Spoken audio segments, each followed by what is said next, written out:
Hello, everyone. My name is Mariette DiCristina, and I'm the Dean of the College of Communication here at Boston University. It's my real honor to welcome you to today's Com Talks event, Black Creatives, Getting Your Foot in the Door and Beyond. This event is co-sponsored by COM's Diversity, Equity, and Inclusion Committee. Our discussion will be recorded, and you'll be able to watch it later on COM's website as well. I want to thank all of the people who are working behind the scenes to support these events, especially Rolande Jean Simone, who organized today's discussion. Thank you all so much. I love that the event summary for today quoted Dr. Martin Luther King, a BU alum. And the quote is, "Almost always, the creative, dedicated minority has made the world better." Those are very inspiring words for today's discussion, because Black creatives clearly are ready to make the world better. And to do that, they need more than just visibility. They need to be empowered to influence and to create change. In this candid conversation today, Black creatives will talk about how to navigate the media and communication industries, and will also share their tips and resources for allies, advocates, and accomplices who are looking to help. Now I'm super excited to introduce our panelists and moderator. First, I'd like to say hello to Courtney Dunleavy, who is a freelance creative director and copywriter and COM alum. After briefly considering a career in journalism, Courtney discovered copywriting during her second semester here at COM. Since then, she's created successful campaigns for some of the world's leading brands, including Southwest Airlines, L'Oreal, Smartwater, Moet Hennessy, Edition Hotels, and Jimmy Choo. With more than 20 years of experience at agencies including McCann, Ogilvy, Publicis, GDS&M, Courtney is now a passionate freelance creative director who taps her specialized luxury, beauty, and hospitality experience to develop unique brand voices. Most recently, she helped launch new celebrity beauty brands, Pattern and Keys Soul Care. Hello there, Courtney. Hi there. Thanks for having me. Thanks so much for joining us. Now let's say hello to Nick Elliott, creative director at Havas and co-founder of Link It Black campaign. Nick began his career in publishing, wading through the slush pile of unsolicited manuscripts in the editorial department at Chronicle Books. After failing to unearth the next great American novel, he went on to become the voice of Thrillist, scouring the San Francisco Bay Area on his motorcycle for the tastiest food, fashion, tech, and events. This was just too much fun. So Nick sold the Kawasaki, went to New York, and got into advertising.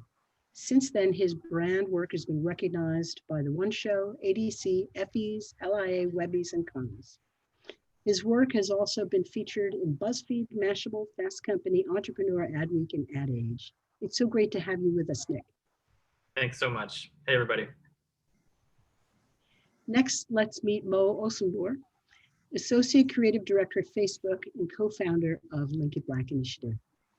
Mo is a creative and art director at Facebook, and prior to joining Facebook's in-house creative team, he worked with J. Walter Thompson, where he and his team won several awards, including 9 Cannes Lions, 3 gold, for their work on unsafety check for Black Lives Matter.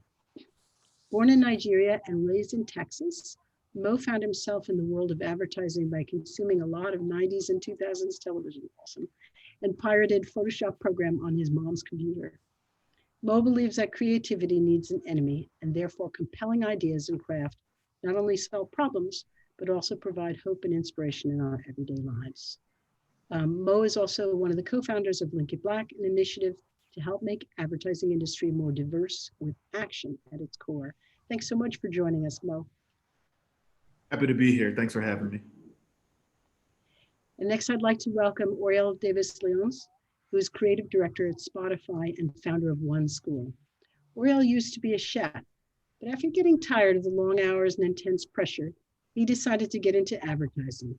He started his career in New Zealand at Colenso, BBDO, and in 2015 made the move to New York, where he worked at RGA and Droga 5 before joining Spotify. He's won more than 100 awards across every major show, and his work often uses a non-traditional approach to highlight social issues, such as creating a partnership between Amnesty International and AdBlock to protest online censorship, or a campaign to put graphic warning labels on boxes of ammunition. He's also founder and head of One School, a free online portfolio program for Black creatives and an attempt to address systemic barriers to entry in the advertising industry. It's so great to have you here, Orion. Thanks, everyone. Hi. And now it's my pleasure to welcome our moderator, Brianne Garrett, a Com alum, who's a reporter at Forbes and editorial lead at Forbes The Culture. Brianne has been covering at Forbes budding entrepreneurs of color, women, and leadership, and when she can, food. She's also the editorial leader for Forbes The Culture community, aimed at creating equitable business pathways for Brown and Black professionals. She's originally from Bayshore, Long Island, but spent her undergrad years at Boston U, where she studied journalism and Spanish. Beyond her passion for storytelling, she's a lover of all things food and wine, not just Chardonnay. Prior to joining Forbes, she worked at Wine Spectator, where she covered wine, food, and pop culture. Welcome to you, Brianne, and over to you. Thank you so much. Thank you. Happy to be here. And thank you all. I have to echo that. Thank you so much for being here. It is a very important time to be a Black creative. And so it's also a daunting time. It's an overwhelming time. It's been a lot this year. So I'm very grateful as, an up and coming creative myself to be getting some insights from you all. I want to start off by, talking about this climate. Obviously this year, there's been a lot of focus on Black creatives. Where do you see that heading into 2021? Is this a trend? Do you think, where do you see this heading into next year? This is a question for everyone. So whoever feels free to start.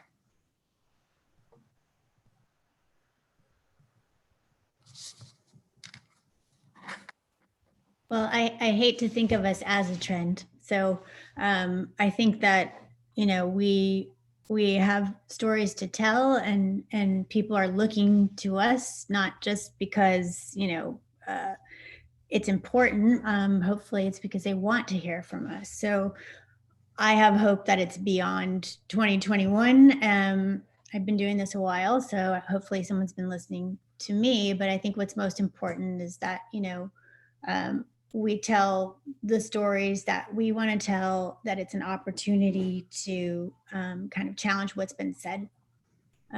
So it's in advertising, it's a lot of, we are solving creative problems, but you have to be given those problems. Someone has to believe that you can solve them in the first place, but also that you're going to answer that creative challenge in a way that's not what they expect, right? So we plug in a Black creative and we have an expectation that you're going to deliver something that we've probably seen before. So I think that's really, it's a challenge for the industry more than anything. I think Black creatives are showing up like everyone else to solve problems creatively. Cool. I'll snowball that. In the wise words of Malcolm Gladwell, they say success is opportunity meets preparation. So whether some people look at it as a trend or whatever, let's all use this opportunity to show our brilliance and to come in and to show just the different sides of us too as well, because it's really nice to make an impact when the world is watching. Yeah, I do. Oh, sorry, I was just going to add, I think there will be, for some people, they'll want to go back to, so-called normal next year, right? And I think they might feel like they've done their part. They posted the Black Square on Instagram.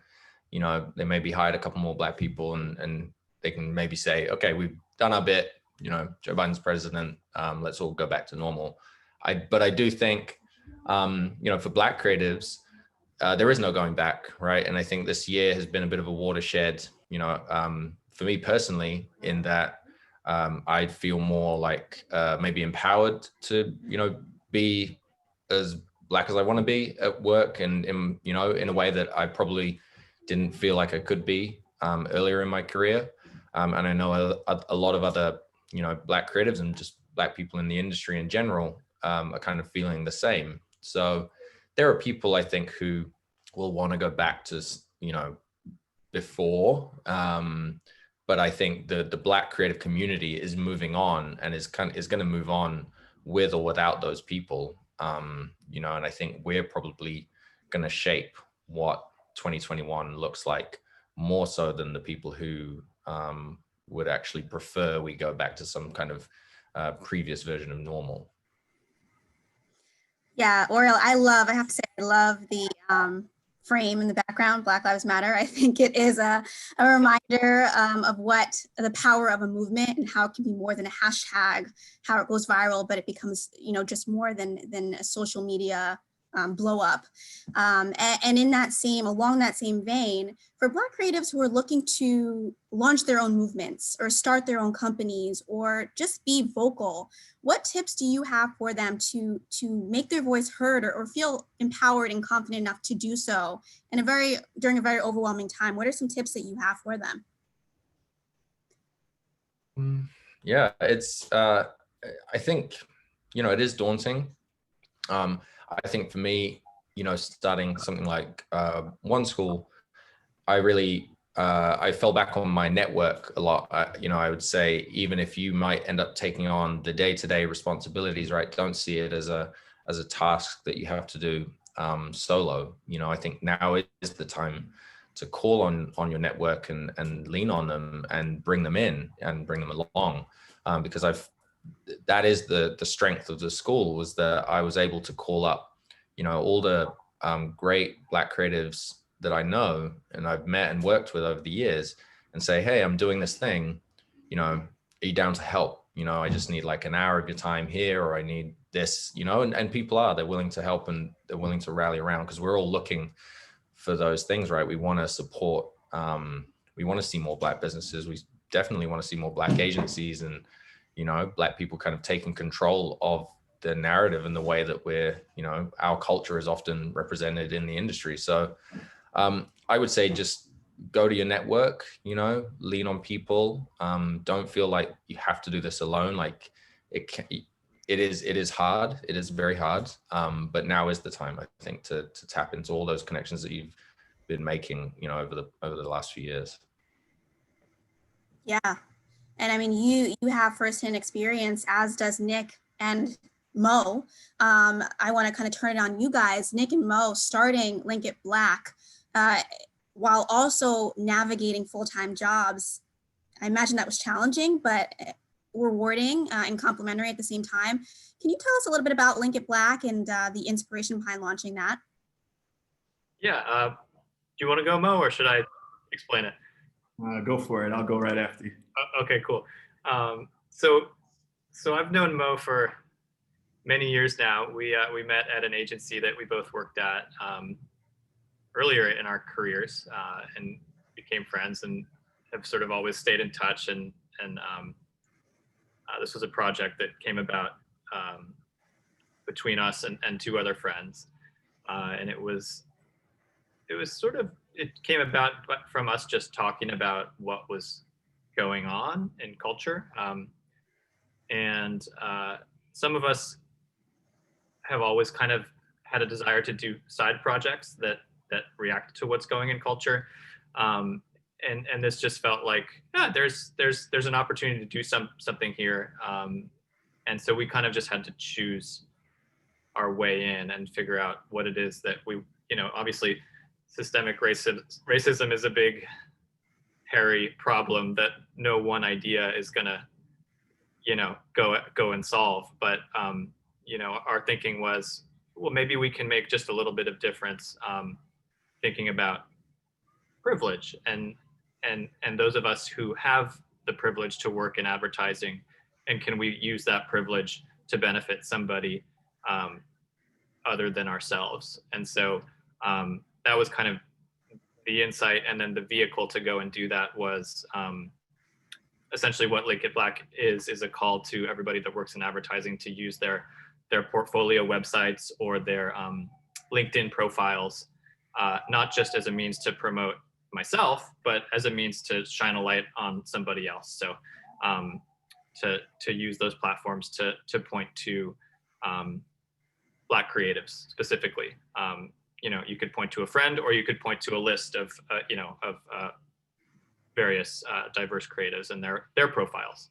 So sharing a little bit of that visibility, that's kind of what the project's all about. Yeah, and just since Nick's explained the project, taking a step back before, I think there's something that would be nice for the participants to hear about. And it was the fact that we're always like staying in touch and talking about things like this. So whenever you guys are talking to your friends, for all the Family Guy fans out there, there's this episode where Peter Griffin has something about what really grinds my gears.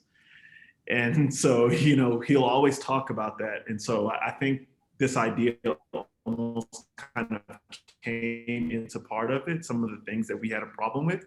And that's when the sort of like the muse or the creativity came in. So that's how it came about. Yeah, if something's grinding your gears, as Mo says, you know, there's probably a brief in there. You know, in advertising, we write briefs and give each other briefs, and that's ultimately what the work comes out of. So give yourself a brief, you know, and then it doesn't feel like it's really. Sometimes it is. Yes, it is a challenge to launch something alongside your side job. But if it's something that you feel passionately about and you actually enjoy doing it, then it doesn't really feel like work. You know, in fact, even less so than some of our day-to-day work might feel like work. So you end up making time for it. Yeah. No, yeah, that's great insight. And Courtney, I mean, you are a freelancer, so you're launching things on a consistent basis, and in a way you're taking ownership over those projects as well. So you're a founder in your own sense too. And I remember, you know, something that you have said is that when you're creating, you go with your gut. So for up and coming creatives, can you talk through that a little bit? How should they trust their gut and their intuition when thinking about how to go about forming a campaign or launching a creative project? Yeah, I want to apply that to what we were just talking about, you know, with the kind of request for more Black storytelling. One thing that I would say is, you know, earlier this year I was getting a lot of calls and a lot of briefs to address some of what was going on in the world. And I think some briefs felt better than others. And I think they were getting shopped around a lot. I would encourage everyone to, you know, when you, whether it's a job or it's a brief or whatever, when something doesn't feel right for you, or you feel like you're being tasked with something that is not something you're comfortable with, or that you shouldn't be tasked with, I think that's a number one thing, is that's gut number one, is you don't have to do every job. And when you are a Black creative, you are asked to do things more so than ever, that you have every right to raise your hand and say, you know, this is either number one, it's not for me, I'm not comfortable, or why am I the one solving it, right? Mm-hmm. So if we're talking about racism, the Black creative in the room doesn't have to be the one that solves for that. So probably shouldn't be. So I think we know that, but that's what I wanted to say about gut. But I think overall in your in the creative process, I think just listening when you're being briefed, you know, you're not only listening to your client tell you what they want you to do, but to listen to how they speak about their brand. And I think things kind of repeat, like you start hearing certain things that ring a bell for you, or you feel it in your gut and you go, okay, there's something there. And it's as simple as that. I think is really just kind of, you know, I think in advertising, we always say, you know, it's like, find the truth. And, you know, every agency has their slogan, but there is something to what is that genuine kernel or nugget of truth that you keep hearing and that resonates.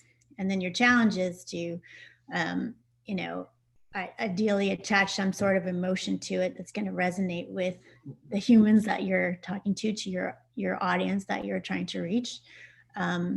And you know it, you know, when you get it right. I think you guys will all agree when you have, you know, come up with something and you know when you get it right, most of the time. A lot of times your boss may not agree with you, but I think you can feel that in your gut when you get it right. I love that. I would love to hear, can you, whether it's something you've worked on personally or something you've witnessed, is there a campaign that sticks out to you that's gotten it right? I will ask, I won't put you on the spot and ask ones that have gotten it wrong, but feel free to share if you'd like. But I want to hear from you, what are some ways, obviously everyone has needed to adjust and pivot their strategies in terms of marketing and, campaign creations and just creative strategies in general. What are some examples of ways marketing has gotten it right? Guys, yeah, for everyone.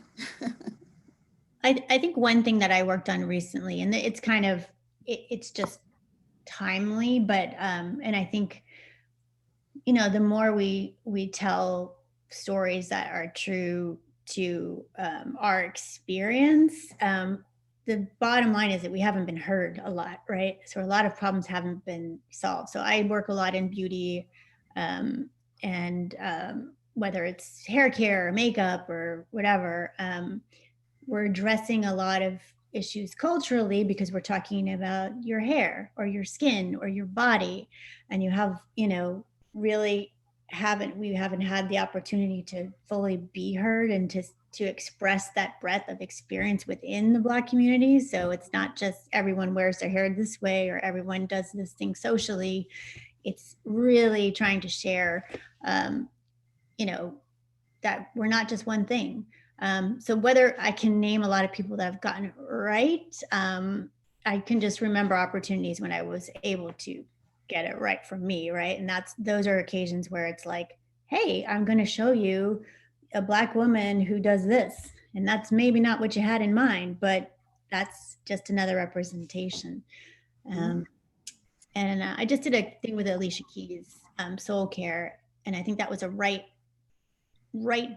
product at the right time. It's kind of a more spiritual, it's going to be beauty and kind of lifestyle, but you don't get a lot of spiritual and Black beauty together. So we're not the ones you see meditating. We're not the ones who are, lighting Palo Santo, and so she came in at a time and said, you know what, we need to care for ourselves. It's called Key Soul Care. So that was a term that I coined with her to say, hey, we have to care about who we are inside.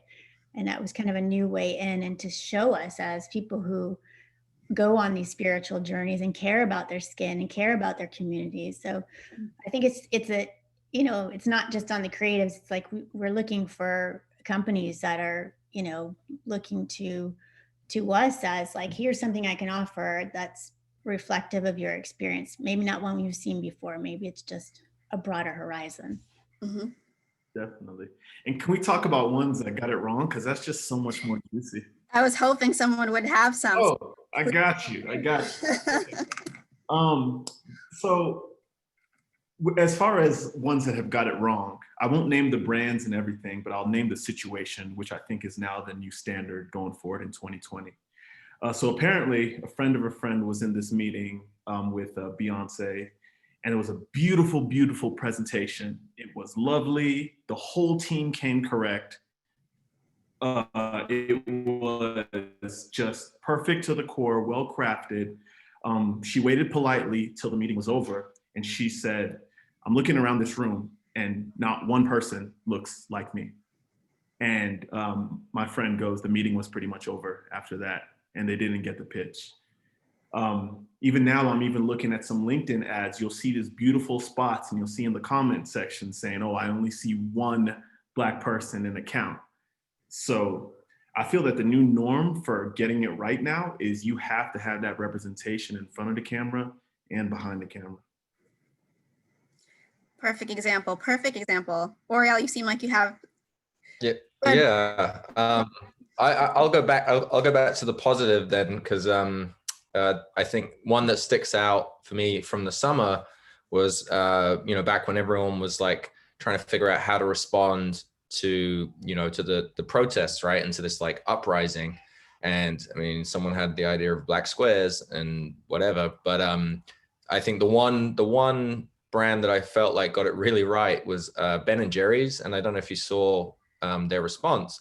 But when everyone was like, we stand with the Black community, like, you know, we do not tolerate intolerance, and very kind of, you know, like lukewarm, like, you know, language. Ben & Jerry's just comes out and was like, we need to end white supremacy, and here's, you know, 200 words on how we do it, you know. And you're like, this is my ice cream, like talking to me like this, you know. Like, I didn't think the bravest, you know, brand of 2020, like leading the fight for kind of racial justice would be Ben & Jerry's. But when you go back and you look at their history, you look at the founders, they have always been that way. That's always been part of their, like, you know, company culture. And I think the brands that are getting it right now are the ones that have been doing it, you know, and they're confident they can meet the moment because this isn't new to them. That these discussions and you know, these issues are not like, whoa, something like Black people are angry. Like, we had no idea, you know, like they're very well aware, and they've been part of this, you know, in some form for, you know, for a long time. So I think there are very few brands, you know, probably getting it right. I'm certainly noticing now, like with all the Christmas ads coming out, everyone's like, let's make it you know, let's make the hero a Black woman or a Black kid or you know. And I'm like, okay, I see what you're doing. Like, you know, whatever, we'll see. We'll wait until next year. But like, you know, like Mo said, it's like, okay, but then let's look at the credits. Let's look at who made it. Was that written by a Black person? Did you use a Black director to tell that story, you know? And I think it's not enough to just kind of say, hey, we put some Black people in our ad, you know. That's not what we're talking about in terms of change and, you know, equality. Yeah, I think that's an excellent point, going beyond that superficial, you know, temporary fix, which leads me to my next question. When it comes to these corporate companies and creative industries, how can they authentically improve and build upon their diversity, equity, and inclusivity efforts inside and outside the workplace? Do you have any insight as to how this can be more of a long-term thing rather than just lip service? Sure. I mean, yeah, I've seen, you know, efforts in like almost every company I've worked in, right, in the last 5 years since I've been in the States, has had some internal effort to address the issue, and it's increased, you know, in this year. I think that you know, time will tell. These conversations are happening now, and we're making a lot of space for those conversations to happen, and prioritizing them, which is, I think, is great. I think the test is really going to be long term, right? How, like, are we going to keep continuing to have this conversation even when you know, it's not trending, or it's not, you know, it's not on the front page. Even the marching has kind of, you know, has stopped, but we have to keep having these conversations, and also like stay in that place of like discomfort, you know. And I think when we're looking to solve problems, we're trying to get back to a place of comfort essentially for everyone. We're going to be like, okay, everyone good? All right, let's get back. We can just everyone go back to work. But I think we have to kind of really acknowledge that, you know, this discomfort that, you know, we as Black creatives have been like dealing with our entire careers is not going to be solved with a couple of, you know, diversity training sessions. You know, it's really, now it's about like, okay, like I've been doing this for 10 years. Maybe it's going to take 5 to get to a place where, you know, I feel like fully comfortable being a Black person in the creative industry, you know? So I think for me, that'll be the test. Are we going to keep having these uncomfortable conversations and working through these issues, even when it's, you know, it isn't trending anymore, you know?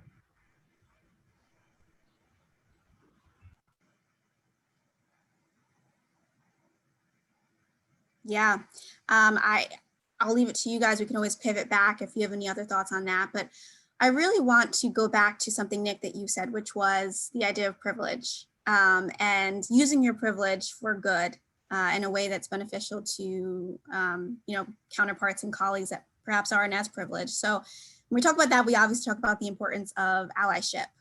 Can you talk about why that's important to this conversation, how allies can elevate and empower Black creatives of color? Yeah, quick callback to Oriel, because this idea of getting comfortable with discomfort. I am now in this moment feeling uncomfortable being the voice of allyship, because Mo and I did a thing. It's like we're trying, but like the work is just beginning, and I certainly am no expert about any of this. So that's just my little qualifier up front. I think it is about just showing up to work every day and trying to be a little bit more open-minded, and just assuming that you don't know how people are feeling, and having uncomfortable conversations. And ultimately, it is that there is I think a strong desire, and it does feel genuine on behalf of a lot of white agency leaders. Like a lot of them are doing conferences and making sure they're instituting policies that are going to get more candidates of color into interviews, and hopefully up the ladder into agency leadership. And I think it just is going to come down to next year and the year after, and we sort of as allies have to keep checking in, like are any of these things working, and if they're not working, why, and what do we have to change? Because right now it just, at least from where I sit, like I've had the privilege of not really thinking too hard about a lot of these things in my career, because I'm not a Black creative. So it's been really mind-opening to see this conversation start to pick up. So I'm curious to see how long we can keep it going, and how sort of earnestly we can keep challenging ourselves to trying different things, right? Because I don't think anybody quite knows what the answer is. Like Oriel's going for education. Like that's amazing. Like that's one thing. Like we're trying to do this thing over here. That's one thing. But I think we just have to keep trying things and see what works. So that was probably a little bit of a long-winded, uncomfortable answer from your white panelist here. Uncomfortable but honest, so thank you for the honesty. And I do have a follow-up question for you, because everyone has a unique perspective, and you did get honest and say you can't speak for every white person, just how a Black creative can't speak for every Black person. But that said, you undoubtedly offer a unique perspective, being a white person on this Lincoln Black team. Can you speak to what you think you offer, and how your unique perspective being on this team adds to its evolution and its success?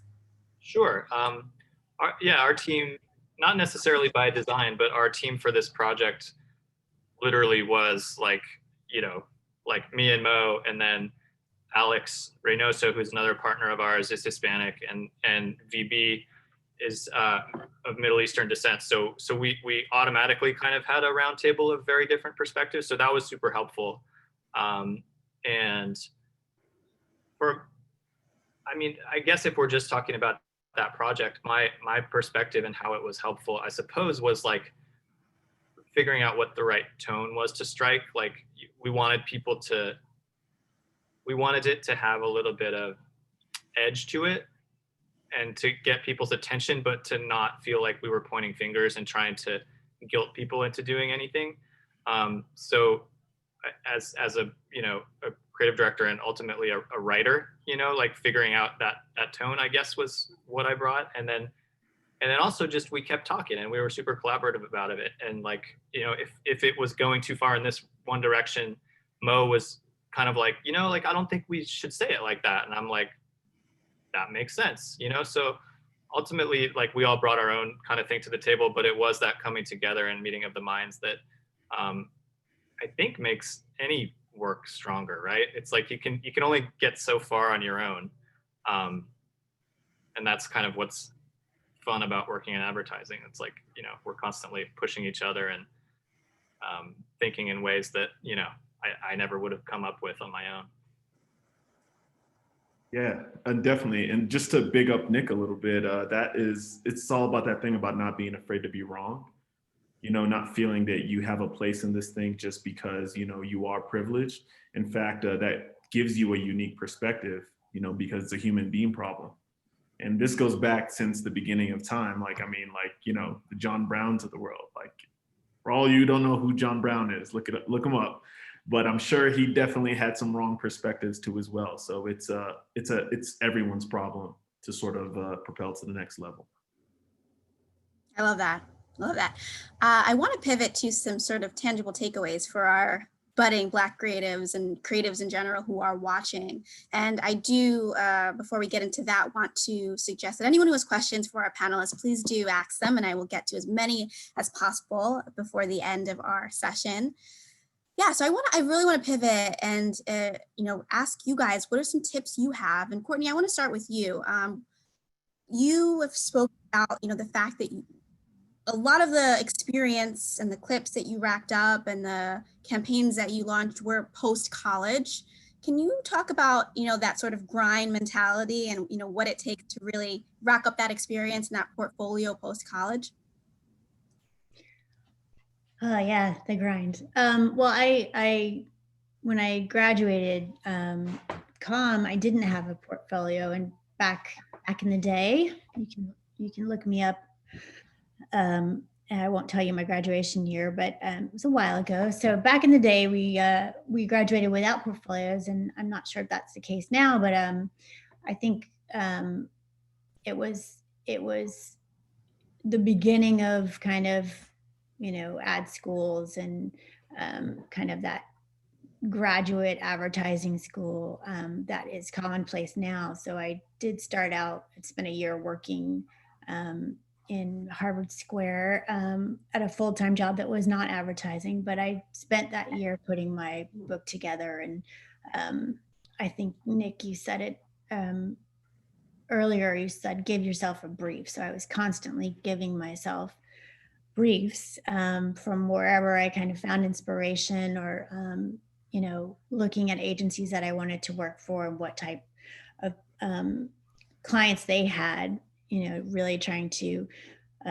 just start from scratch and push and push. And I think there's nothing like working in the wrong industry or the industry you don't want to be in to motivate you to stay up at night and get up early in the morning to do the work that will get you in the door. And I don't think that we can understate the importance of networking, which I hate the term. I would never say I was a networker, but I think I'm pretty bad at it. But I have to say, as a freelancer, every job I've gotten has been through someone I worked with before or their friend. I very rarely get placements from headhunters. So it's really about those personal connections. And when you're, you know, whether you're just starting out or you're where I am, those relationships are invaluable. So that's my tip. Keep in touch with people. We're a community. So, you know, and now I can look around and see where Black creatives have more places to come together. So I think just being present, showing up in those places and putting your talent front and center, that's it. I think that's great. Yeah, I think we're seeing the emergence of so many different networking groups geared toward people of color specifically. So I think capitalizing on that and taking advantage is super important. Oriel, I want to ask you, because you have an interesting backstory. You pivoted from hospitality cooking, right, to a whole other world of both being a founder and, you know, being in a creative industry. Can you talk about that and some tips for people who are maybe daunted by the prospect of pivoting, but really want to? Sure, yeah. So yeah, I started, you know, as a chef. I kind of fell into it, to be honest. I didn't do very well in school or college. So you know, at the time, you didn't need any qualifications to you know, work a deep fat fryer. So that's what I was doing, and then I was traveling. I ended up in New Zealand. And the good thing with cooking is you can just literally walk into places and find out if they're hiring. So that it was fine. But I quickly realized that I'd never met a chef, like an older chef or a head chef that I wanted to be, and like they were all there like working with me until like 2 a.m. And I'm like, that's not, if that's like the end goal, that's terrible.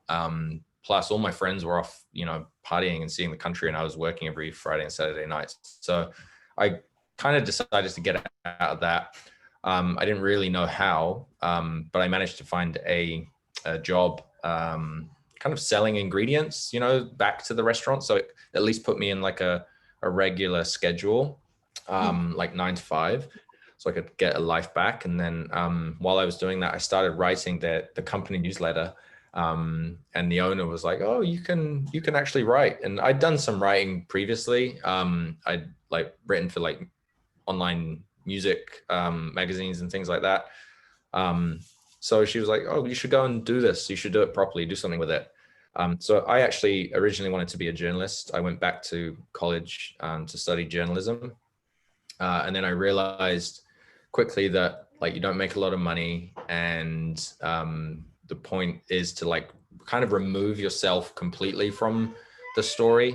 And it's all about details, and I'm not very detail oriented. Like I get bored. And then I did a paper in advertising, and I was like, oh, that's the thing. That's the way I can keep writing, but be more creative. Like no one's gonna have a go at me if I, don't know how to use an apostrophe or something. So it just it felt like the right fit for me. And I actually, at the time, I was doing that college during the day, and then I found an evening course, which was 2 nights a week. And it was just really just about getting a portfolio together. And I did that for about 12 weeks. And by the end of it, I had a portfolio, which, back then it was literally like a big kind of bunches of paper, like big, drawn out by hand. And I took that around, and I managed to get a placement, from that. And that was kind of the start, really.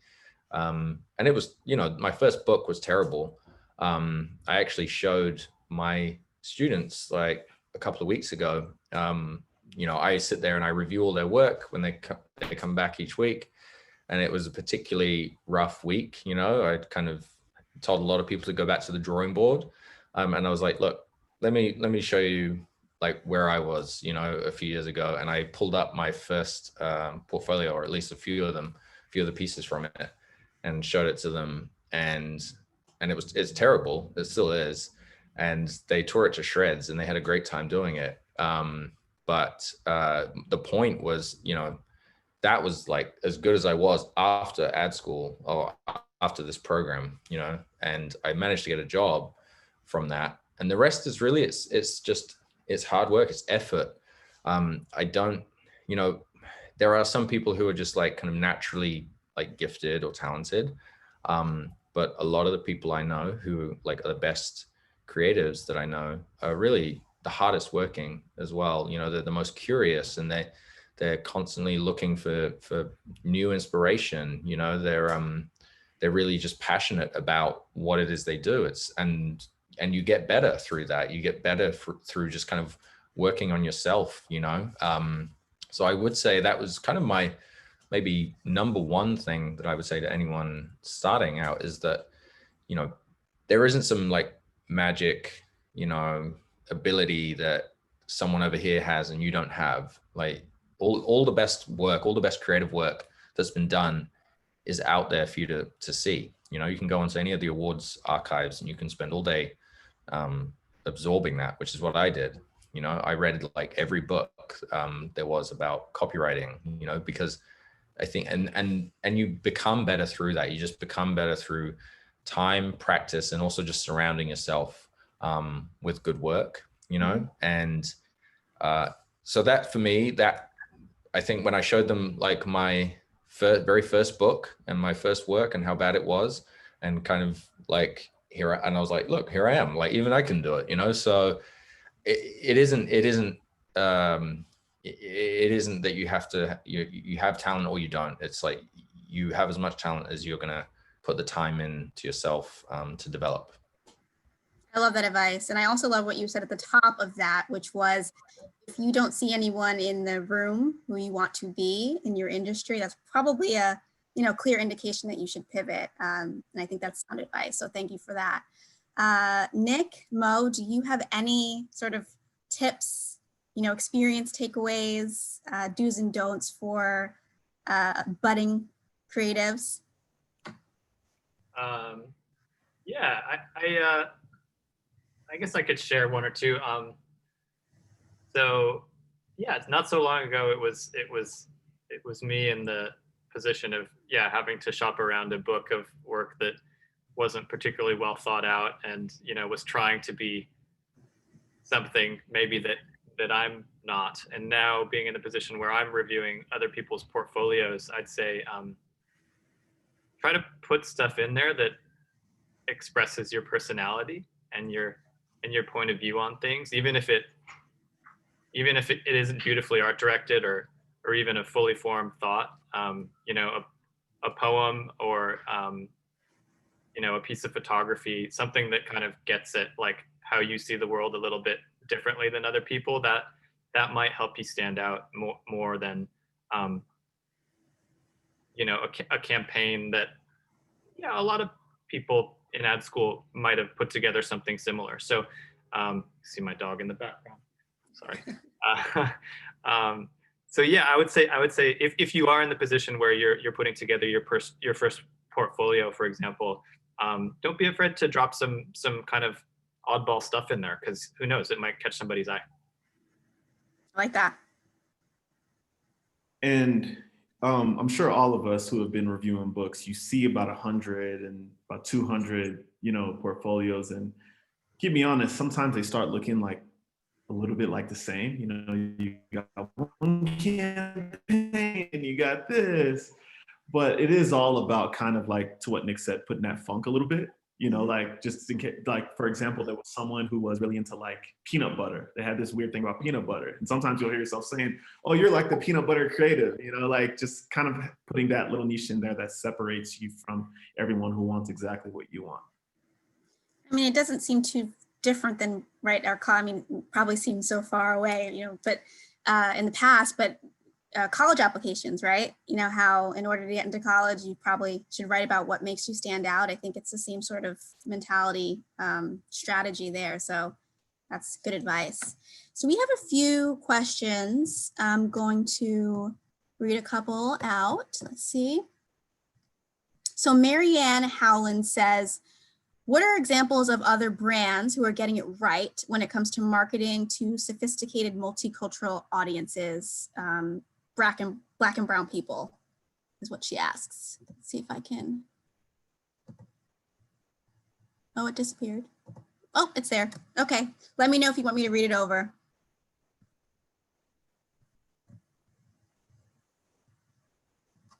I'll read it one time. Examples of other brands who are getting it right when it comes to marketing to sophisticated multicultural audiences.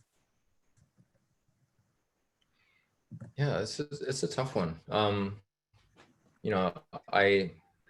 mean, I've personally always I've liked the work that Nike do. I think they do shine a light, or at least represent kind of the Black community, I think, well. And then with the Kaepernick stuff that they did, I think it was it takes a lot. I mean, whatever you think of it, like that some could argue that they came in late, and some could argue that the fact that they did it at all and were really willing to take the hit was still brave for a brand, right? And I'm not just saying that because I'm wearing it. I'm not sponsored or anything. But I don't know if there's like many brands who are like, I'm not ready to like pat many brands on the back yet for doing the work. I think everyone's got work to do, I'm not, I don't think anyone should be getting awards or anything for like multicultural marketing. I think right now it's probably like everyone's maybe doing the bare minimum. It's like, let's talk in a year and see what, where we're at, see what you've done. Because there's still a whole lot that isn't being said, right? And like we just discussed, putting Black characters in your Christmas ad is not is not it. You know, that's a very, very small piece of what we're talking about. So yeah, I don't know. I don't know if I'm going to give any brands props just yet. You know, I don't know. Anyone else? Maybe there's someone out there who's doing it Sorry, right. I'm with you. I was thinking about it, and it's like, yeah, I don't know. And I did think about Nike, because what we were talking about before with Ben and Jerry's is that to me, it seems to be in their brand DNA, you know, to be champions of, you know, the Black community. And when I say Black culture, I mean not just in an, you know, athletic way. It seems like they put their money where their mouth is. So when you think about it through that lens, it's like, how many companies do you feel like, okay, they've always been down, like they've always been there, and and then you have execution. So it's a hard question to answer. It's a good question. Hopefully, you know, it won't be so hard to answer in the next couple of years. Fingers crossed. That's right. And to that question, though, and I'm not dogging the question. I think there's a deeper story here on necessarily not the brands that are getting it right, but the people that are getting it right. Since this is a public panel, I'll leave names out of it. But that Nike campaign died 6 times, the Kaepernick one, before it actually became a thing. It took one person to stand up and say, like, does the brand believe in anything anymore? So I really, really think that we need to maybe not take a look at just the brands, but more of the people, you know, more of the people like you guys who are breaking in and getting in to really, really instill that confidence in yourself and go out and make meaningful work. Love it. So we will go on to our next question, which is, did you have a mentor throughout college / post-college that helped you get that break into the ad industry? What did they do that made you appreciate their advice? Good question.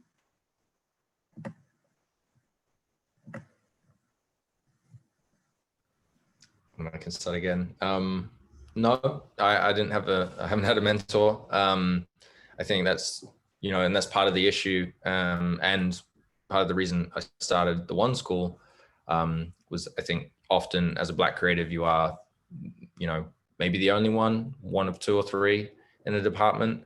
More than likely, you're not working under a Black CD, or definitely not a Black ECD. I've never worked under a Black creative. So I've had people who've been influential, like on my career, and who've certainly given me like time and have given me like some great advice, and I've learned a lot from.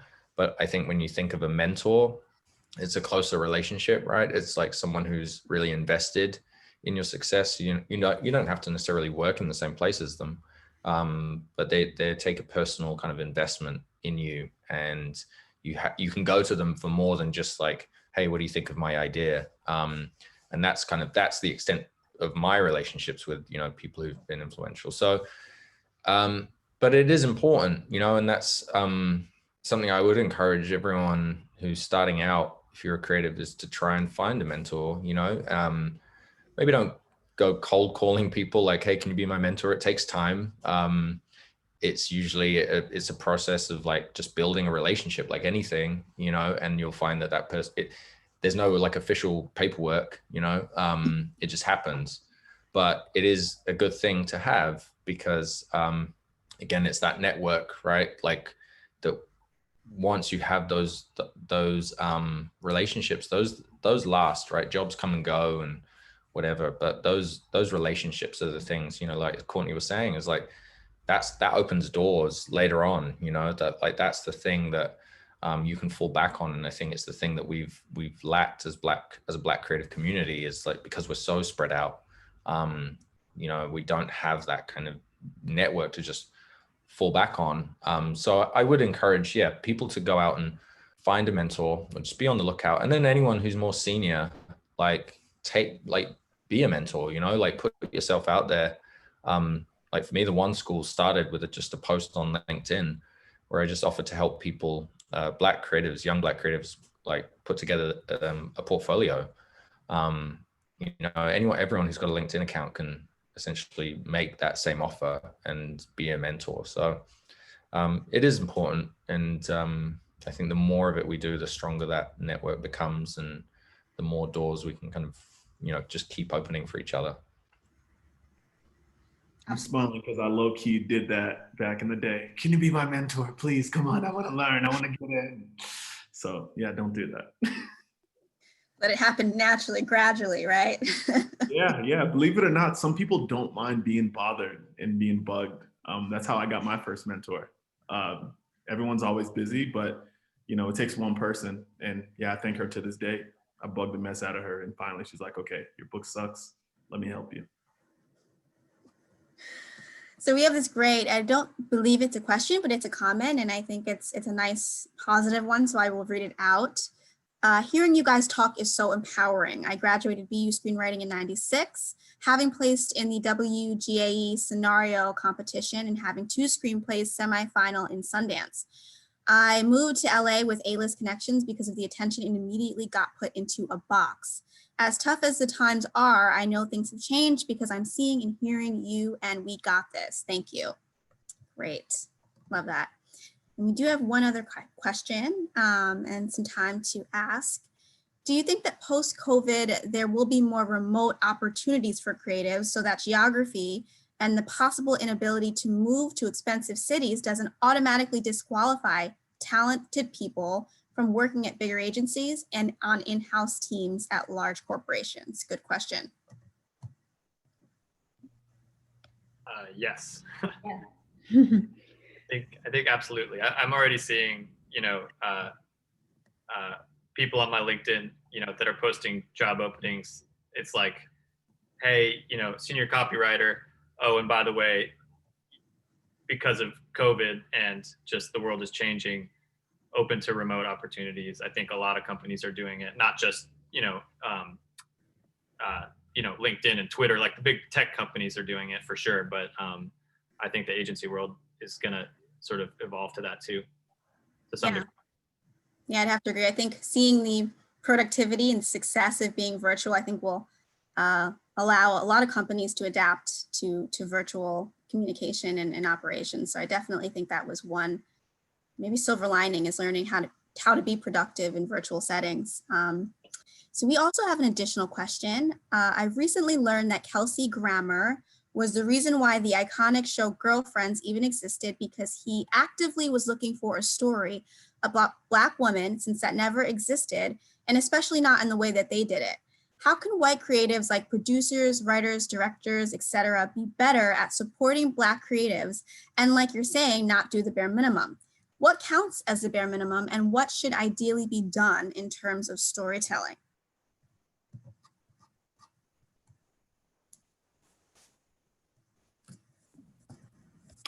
I mean, I think that the bare minimum, I think, is just, what are you looking for? You're looking for a good story, right? So the bare minimum is just doing your homework and looking for those stories. So, and not, we're looking for this story because it's February, or, because it's time to do that. So I think it's just the effort. I mean, the desire has to be there, right? So if you didn't see a reason to do it before, perhaps now's the time to think about, expanding the storytelling that you want to bring to life. And then the effort, like, you've got to be looking for those stories, right? So to the point that someone made about, having a screenplay at Sundance, like, everybody's not there. Congratulations, by the way, for getting that, but really making the effort to seek those stories out. So looking at community groups or functions where you're going to definitely encounter Black storytellers, and that takes effort. And then also, I think for the Black community, we have to feel like, our stories can go anywhere, that we're not limited by perhaps, a group or something. It's just like, feel like confident that you can tell your story anywhere. I do think, like, I didn't know that about Kelsey Grammer, and the show. But like the bit that stuck out is, that he was actively looking for it, right? He was, and it's like you're saying, Courtney, is like you have to have that desire. You have to, it's an, to be an ally, everyone's kind of using the term, but to be an ally is you need to be active. It's not, oh, when racism happens, if I happen to be in the room, I'll say something. It's more like, no, you have to be actively kind of seeking out those instances, or like seeking that discomfort that comes with like confronting it. I think you have to see your role as being like kind of 24/7. I generally seem to find myself, like a lot of the time, probably a lot of Black creatives, being the one in the room who's like, hey, like this cast needs, more Black people in it, or like you fall into that role naturally, and it's exhausting. And you don't want to be the diversity police, because like I would much rather be just let's talk about the script, or talk about the music, or, but like here I am again having to play this role.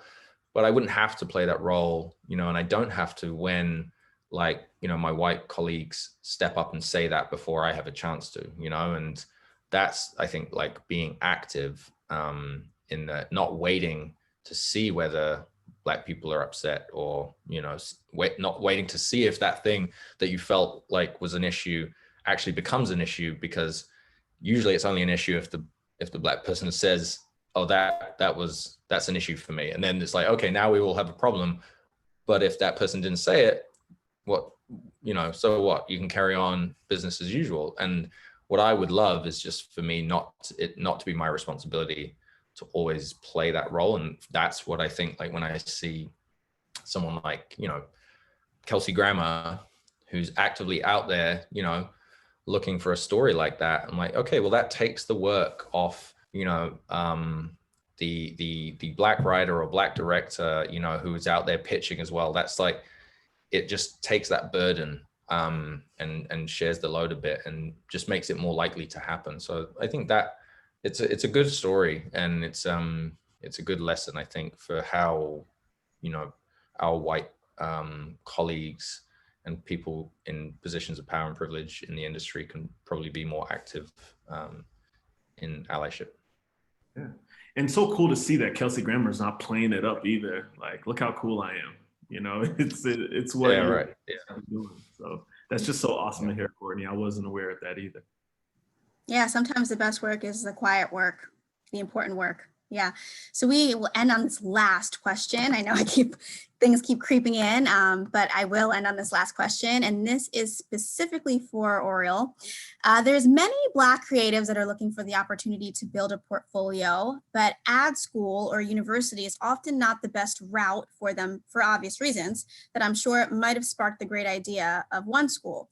Do you think this is a call for schools and leaders in the industry to create more opportunities for Black creatives? Yeah, definitely. I have said very openly, like, one school, like, please copy it, take the idea, rebrand it. We need like another 10, 20 of them.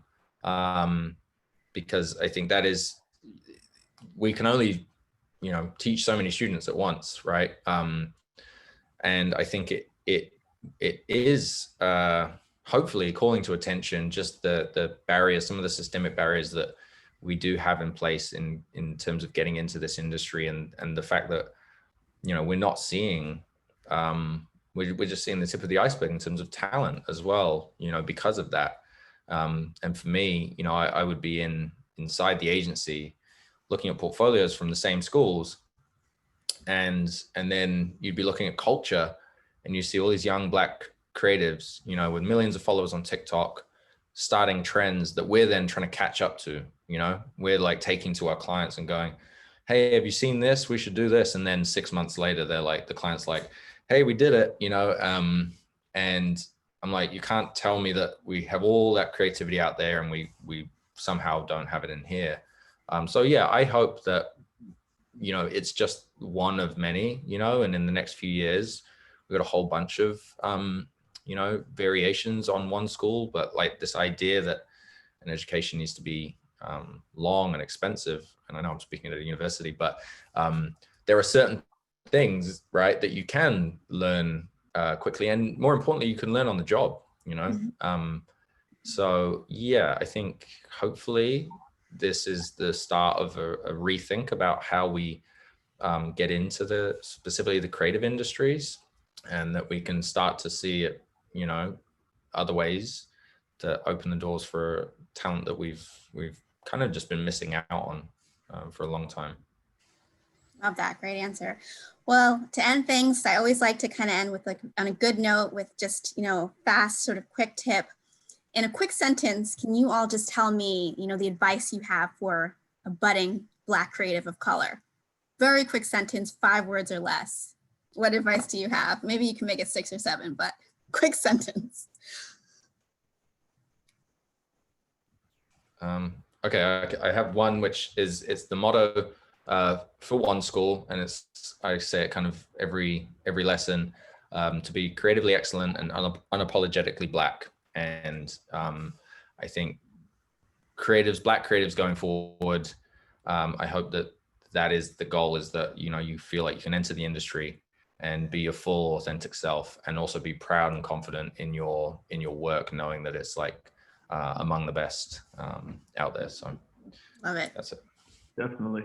Confidence starts at day 0. You're going to need it going into this industry. You're really going to need to believe in yourself before you get to day 1. And in some more wise words, just manifest who you are, and then the world becomes your library, and you'll make it happen, and you'll get there. Nice. I would just say, it's another way of saying what you guys just said. It's really being true to who you are and not being afraid to be your full self. I think, you know, it's not just about being a Black creative, it's about being a creative, and you have every right to be in that room and every right to be heard. And you're there for a reason, because you're talented. So let that shine and keep moving it forward. I have a lot of hope and confidence in this next generation that I would believe that you guys are even more confident than we have ever been because of this moment in time. So just take that forward. That was all very eloquent. So I'm just going to say, knock on all the doors and hit me up. Excellent. Well, thank you all so much. This has been honest, insightful, engaging, and I know I took a lot out of it, so thank you all. Everyone, thank you all for joining. I would love to introduce the next Com Talk, where former Hill Holiday Chief Innovation Officer Mike Prue will chat with expert content creators and strategists, Sonia Caballero, Kate Weiser, and Justine Bakshi, about the future of influencer marketing. Tune in on December 2nd at 3 p.m. Thank you all so much, everyone. Have a good night. Thanks for having us. Thank you. Good luck, everyone.